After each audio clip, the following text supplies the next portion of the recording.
നമ്മുടെ പിണറായി വിജയേട്ടൻ എവിടെയാ? കുറച്ചു കാലമായി കാണുന്നില്ല. ഇലക്ഷൻ കഴിഞ്ഞതിന് ശേഷം പിന്നെ അദ്ദേഹത്തെ കാണാനില്ല. വല്ല ചികിത്സയ്ക്ക് പോയോ, അതോ എവിടെയെങ്കിലും റെസ്റ്റ് എടുക്കുകയാണോ, സ്വസ്ഥ ജീവിതം നയിക്കുകയാണോ, ഒന്നും മനസ്സിലാവുന്നില്ല. എന്തായാലും ഒരു കാര്യം ഇതിൽ നിന്ന് വ്യക്തമാണ്, അദ്ദേഹത്തിന് കാര്യങ്ങളെല്ലാം കൃത്യമായി മനസ്സിലായി. ഏത് ലോക്കൽ കമ്മിറ്റിയോ ബ്രാഞ്ച് കമ്മിറ്റിയോ റിപ്പോർട്ട് കൊടുത്താലും, മണ്ഡലം കമ്മിറ്റി വിശദ കണക്കുകൾ കൊടുത്താലും, 90-ൽ പരം സീറ്റ് കിട്ടുമെന്ന് MP ഗോവിന്ദൻ പറഞ്ഞാലും പിണറായി വിജയേട്ടൻ ബുദ്ധിമാനാണ്. അദ്ദേഹത്തിന് കാര്യങ്ങൾ കൃത്യമായി ബോധ്യപ്പെട്ടു കഴിഞ്ഞു. ഇനിയിപ്പോൾ ആരായിരിക്കണം പ്രതിപക്ഷ നേതാവ് എന്ന് പറയുന്ന ഒരു കാര്യത്തിൽ പോലും ആശങ്കയാണ്. മത്സരിക്കുന്ന മന്ത്രിമാരിൽ സജി ചെറിയാനും മുഹമ്മദ് റിയാസും ഒഴികെ മറ്റാരും ജയിക്കില്ല. അത് തീരുമാനമായി കഴിഞ്ഞു. അങ്ങനെ ഒരു അവസ്ഥയിൽ ആരായിരിക്കും പ്രതിപക്ഷ നേതാവ്?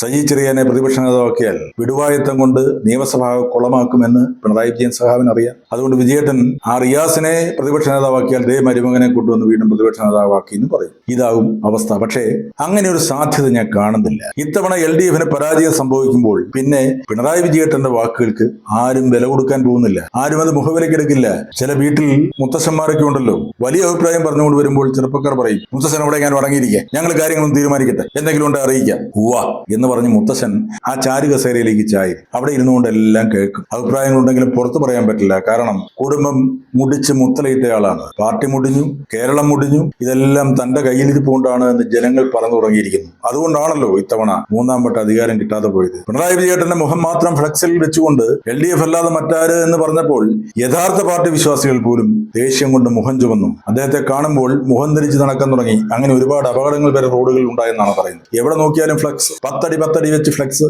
എന്നാൽ ഇത് കാണണ്ടെന്ന് അറിയാതെ ദേഷ്യത്തിൽ കണ്ണടച്ചു പോകുന്ന മനുഷ്യർ വണ്ടി അപകടത്തിൽപ്പെട്ടത്രേ. ഇതൊക്കെ ട്രോളുകളാണോ എന്ന് എനിക്കറിയില്ല, സംഭവിച്ചതാണോ എന്നും അറിയില്ല. ഇപ്പോൾ വാൽപ്പാറയിൽ ഒരു വലിയ അപകടം ഉണ്ടായി.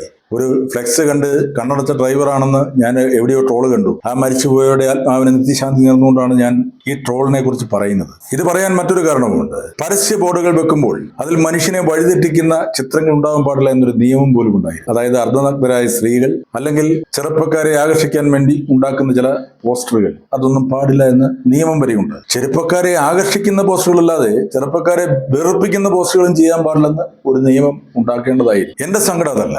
ഇപ്പോഴും ചാനലിൽ വന്നിരുന്ന് ഞങ്ങൾ ഭൂരിപക്ഷത്തിൽ 3-ാം വട്ടം അധികാരത്തിൽ വരുമെന്ന് പറയുന്ന കുറെ അവതാരങ്ങളുണ്ട്. എറണാകുളത്തുള്ള ഒരു അരുൺകുമാർ, PK ഗോപൻ, അങ്ങനെ ഇപ്പോഴും നേരം വെളുക്കാത്ത കുറെ മനുഷ്യരെ ഞാൻ കാണുന്നുണ്ട്. ഒരു യൂട്യൂബ് ചാനലുണ്ട്. ഒരു 100-150 കിലോ ഭാരമുള്ള ഒരു മനുഷ്യൻ വന്ന് ചെരിഞ്ഞു കിടക്കും. തൊട്ടപ്പുറത്ത് ഒരു എല്ലും തോലുമായ മനുഷ്യൻ നിന്ന് സംസാരിക്കുന്ന ചാനൽ. ഞാൻ ചാനലിന്റെ പേരോ ആളുകളുടെ പേരോ പറയുന്നില്ല. ഇടതുപക്ഷത്തിൽ നിന്ന് അച്ചാരം മേടിച്ച്, പ്രത്യേകിച്ച് CPM-ൽ നിന്ന് അച്ചാരം മേടിച്ച് വന്നിരുന്ന് ഇങ്ങനെ വീമ്പിളാക്കിക്കൊണ്ടിരിക്കുകയാണ്. UDF അധികാരത്തിൽ വരുമെന്ന് പ്രധാന ചാനലുകൾ വരെ പറയുമ്പോൾ, അവർ സർവേ നടത്തി പറയുമ്പോൾ, കേരളത്തിലെ ജനങ്ങൾ വോട്ടെടുപ്പ് കഴിഞ്ഞും ഇങ്ങനെ തന്നെ പറഞ്ഞുകൊണ്ടിരിക്കുമ്പോൾ അവർ വന്നിരുന്ന് ചാനൽ പറയുകയാണ് ആരായിരിക്കും UDFന്റെ പ്രതിപക്ഷ നേതാവ്. അതായത് UDF അധികാരത്തിൽ വരില്ല, വീണ്ടും LDF വരുമെന്ന് മെയ് 3-ാം തീയതി വൈകിട്ട് വരെ അവരങ്ങനെ പറഞ്ഞുകൊണ്ടിരിക്കും. 4-ാം തീയതി എവിടെ പോകുമെന്ന് എനിക്കറിയില്ല. 4-ാം തീയതി മുതൽ ഇനി UDF അധികാരത്തിൽ വന്നാൽ അവരെ പരിഹസിക്കുക എന്നുള്ളതായിരിക്കും, അവരുടെ കുറ്റങ്ങളും കുറവുകളും, ഇല്ലാത്ത കുറ്റങ്ങളും കുറവുകളും പറയുക എന്നുള്ളതായിരിക്കും ഇവരുടെ തൊഴിൽ. ഞാൻ ഇവരുടെ വീഡിയോ കാണുമ്പോൾ ഈ പണ്ട് ഹോളിവുഡിൽ ലോറൽ ആൻഡ് ഹാർഡി എന്ന് പറയുന്ന ഒരു പേരുണ്ടായിരുന്നു. ഒരു തടിയനും ഒരു എല്ലനും. മലയാളത്തിൽ പണ്ടുകാലത്ത് അടൂർ ഭാസി ബഹദൂർ ടീം ഉണ്ടായിരുന്നു. ഒരു തടിയനും ഒരു എല്ലനും. അപ്പോൾ ഈ ചാനൽ കാണുമ്പോൾ എനിക്ക് അങ്ങനെയാണെന്ന് തോന്നുന്നത്. എന്തൊക്കെ വൈകൃതങ്ങളാണ് ഇതെന്ന് പറയുന്നത്. അവർക്ക് ഷാഫി പറമ്പലിനോടും രാഹുൽ മാങ്കൂട്ടത്തിനോടും കടുത്ത ശത്രുതയുണ്ട്. അത് രാഹുൽ മാങ്കൂട്ടത്തിന് കേസ് ഉണ്ടാവുന്നതിന് മുമ്പ് തന്നെ ശത്രുതകളുണ്ട്. ഈ ചാനലിലാണ് നേരത്തെ ഒരിക്കൽ വന്നത്, ഇലക്ഷനും വളരെ നാളുകൾക്ക് മുമ്പാണ്. കർണാടക സർക്കാരിന്റെ ഇന്റലിജൻസ് റിപ്പോർട്ട് വന്നിരിക്കുന്നു, വീണ്ടും 3-ാം വട്ടവും LDF അധികാരത്തിൽ വരും. അവർക്ക് രഹസ്യമായി കിട്ടിയതാണത്രേ ആ ഇന്റലിജൻസ് റിപ്പോർട്ട്. കർണാടകയുടെ ഇന്റലിജൻസ് വകുപ്പിലൊക്കെ അവർക്ക് ഭയങ്കര പിടിപാടാണെന്നാണ് പറയുന്നത്. കഴിഞ്ഞ ദിവസം പറയുന്നത് കേട്ടു, പാലായിൽ മാണി സി കാപ്പൻ ജയിച്ചാൽ പോലും മന്ത്രിയാവില്ല. അപ്പോഴേക്കും അയാൾക്കെതിരെയുള്ള എല്ലാ സംഭവങ്ങളും ഞങ്ങളുടെ ഈ തെളിവുകളുണ്ട്, ഞങ്ങളത് പുറത്തുവിടും, ഗവർണർക്ക് ലെറ്റർ അയക്കും, അയാൾ മന്ത്രിയായിട്ട് സത്യപ്രതിജ്ഞ ചെയ്യാൻ പാടില്ല. പിന്നെയും മറ്റു പലരുടെയും കാര്യങ്ങളുണ്ട്. ഇതൊക്കെ ഞങ്ങൾക്ക് രഹസ്യമായി കിട്ടിയിട്ടുണ്ട്, ഞങ്ങളത് രഹസ്യമായി വെച്ചിരിക്കുകയാണ്, പലരെയും ഞങ്ങൾ വെളിച്ചത്ത് കൊണ്ടുവരും, പലരുടെയും കഥകൾ ഞങ്ങൾ വെളിച്ചത്ത് കൊണ്ടുവരുമെന്നൊക്കെ പറയും. ഇങ്ങനെ ഒരുപാട് വീമ്പിളക്കിക്കൊണ്ടിരിക്കുന്നുണ്ട്. ഇതിനിടയിൽ എപ്പോഴും പറയുന്നത് കേട്ടു, രാഹുൽ മാങ്കൂട്ടത്തിന്റെ ഈ തെളിവുകൾ മുഴുവൻ, വോയിസ് മെസ്സേജുകളെല്ലാം ഞങ്ങൾക്ക് നേരത്തെ കിട്ടിയിരുന്നു, ഞങ്ങളത് പുറത്തുവിടാതിരുന്നതാണ്, ഞങ്ങൾ സമയത്ത് പുറത്തുവിടാമെന്ന് ആലോചിച്ചു. അപ്പോഴേക്കും മറ്റു ചാനലുകാർ പുറത്തുവിട്ടു. ഇതൊക്കെ പകുതി തമാശയായിട്ടും പകുതി വിവരദോഷികളുടെ ജൽപ്പനമായിട്ടും കാണാനാണ് ഞാൻ ആഗ്രഹിക്കുന്നത്, അല്ലെങ്കിൽ ജനങ്ങൾ അങ്ങനെ ആഗ്രഹിക്കുന്നു. ഞാൻ വീണ്ടും ചോദിക്കുകയാണ്, പിണറായി വിജയേട്ടൻ എവിടെയാ? ഒന്ന് രംഗത്തേക്ക് വരൂ. 10 വർഷം കേരളത്തിന്റെ മുഖ്യമന്ത്രിയായിരുന്ന ആളല്ലേ? നിങ്ങൾക്ക് ധൈര്യമായി പറയാം ആന്റി ഇൻകംബൻസി ഉണ്ടാവും. തുടർച്ചയായ അധികാരത്തിലിരുന്നാൽ കാര്യമൊന്നും വേണ്ട ജനങ്ങൾക്ക് വിരോധമുണ്ടാവാൻ. എന്ത് ചെയ്താലും അത് തെറ്റായി തോന്നാം. ഭാര്യാഭർത്ത ബന്ധത്തിൽ ഡിവോഴ്സുകൾ ഉണ്ടാവുന്നില്ലേ? അത് അവരാരും ആരെ കുറ്റം ചെയ്തിട്ടല്ല, പരസ്പരം ഇഷ്ടപ്പെടാതെ വരിക.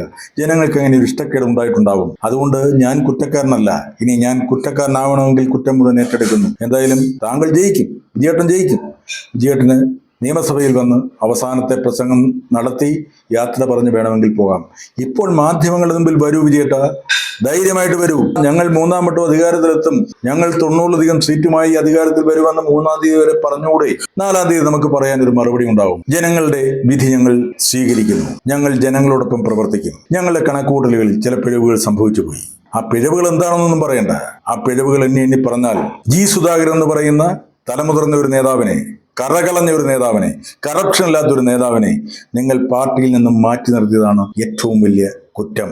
ജനങ്ങൾ കണ്ടെത്തിയ കുറ്റങ്ങളിൽ ഒന്നാണത്. 2, ടി.കെ. ഗോവിന്ദൻ എന്ന് പറയുന്ന തളിപ്പറമ്പിലെ നേതാവ് അയാൾ പറഞ്ഞ കാര്യങ്ങൾ നിങ്ങൾ മുഖവിലക്കെടുത്തില്ല. നിങ്ങൾ അഴിമതിക്കാരോടൊപ്പം നിന്നു. അങ്ങനെ പറഞ്ഞാൽ ഒരുപാട് കാര്യങ്ങളുണ്ട്. കനകോലുവിന് പകരം നിങ്ങളൊരു കിണർ കോലുവിനെ കൊണ്ടുവന്നില്ലേ? ഞാൻ അങ്ങനെ പരിഹസിച്ച് പറയാൻ ഇഷ്ടപ്പെടുന്ന ആളല്ല. അദ്ദേഹം നല്ല മാധ്യമ പ്രവർത്തകനാണ്. നികേഷ് കുമാർ, MP നികേഷ് കുമാർ പോലും അയാളുടെ അച്ഛനോട് CPM ചെയ്ത ക്രൂരതയ്ക്കെതിരെ പകരം വീട്ടുകയായിരുന്നു എന്ന് പറയുന്നവരുണ്ട്. അറിയില്ല, അദ്ദേഹത്തിന്റെ മനസ്സിൽ ഇപ്പൊ നമുക്കറിയില്ലല്ലോ. അല്ലെങ്കിൽ അദ്ദേഹം ചെയ്ത PR വർക്കുകളെല്ലാം ഇങ്ങനെ ഒന്നൊന്നായി പൊളിയുമായിരുന്നില്ല, പരാജയപ്പെടുമായിരുന്നില്ല. പരാജയപ്പെടാൻ മാത്രം കഴിവുകെട്ടവനല്ല നികേഷ് കുമാർ. പരാജയപ്പെടാൻ വേണ്ടി മാത്രം അയാൾ കരുതിക്കൂട്ടി ചെയ്തതാണോ എന്ന് സംശയിക്കേണ്ടിയിരിക്കുന്നു. നിങ്ങളുടെ സ്തുതിപാഠകരെ നിങ്ങൾ തിരിച്ചറിഞ്ഞില്ല. ജനങ്ങൾക്ക് വെറുക്കാൻ ഒരുപാട് കാര്യങ്ങളുണ്ട് വിജയേട്ട.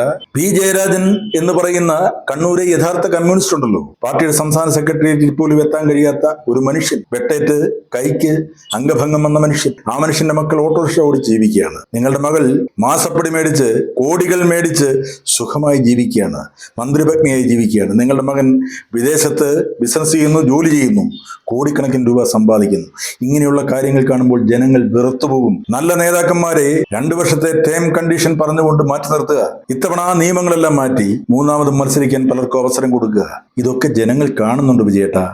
ഇനി വരുന്ന നേതാക്കന്മാരോടും ഇനി ഭരിക്കാൻ പോകുന്നവരോടും ഒന്നേ പറയാനുള്ളൂ, വിജയേട്ടനെ കണ്ടുപിടിക്കുക. വിജയേട്ടന്റെ മാതൃകകൾ പിന്തുടരാനല്ല, അദ്ദേഹം ചെയ്തതെന്താണോ അത് ചെയ്യാതിരിക്കുക. അത് കണ്ടുപിടിക്കുക എന്ന് പറഞ്ഞാൽ ആ ചെയ്തികൾ, ആ പ്രവൃത്തികൾ തുടരാതിരിക്കുക. അതിന് നേരെ വിപരീതമായി ജനങ്ങളെ ചേർത്ത് പിടിക്കാൻ ശ്രമിക്കുക. അതായിരിക്കട്ടെ ഇനി വരുന്ന മന്ത്രിമാരോടും നേതാക്കന്മാരോടും പറയാനുള്ള ഒരു അഭിപ്രായം. ഉപദേശമായിട്ട് എടുക്കരുത്, അഭിപ്രായം മാത്രമാണ്. ഒരു പൗരൻ എന്നുള്ള നിലയിൽ LDF മുന്നണി ഇത്തവണ അധികാരത്തിലെത്താത്തതിന് പറയാൻ 100 കാര്യങ്ങളുണ്ട്. അതെല്ലാം പറഞ്ഞാൽ മണിക്കൂറുകൾ ചെലവിടേണ്ടി വരും. അതൊക്കെ ജനങ്ങൾക്കറിയാവുന്ന കാര്യങ്ങൾ തന്നെയാണ്.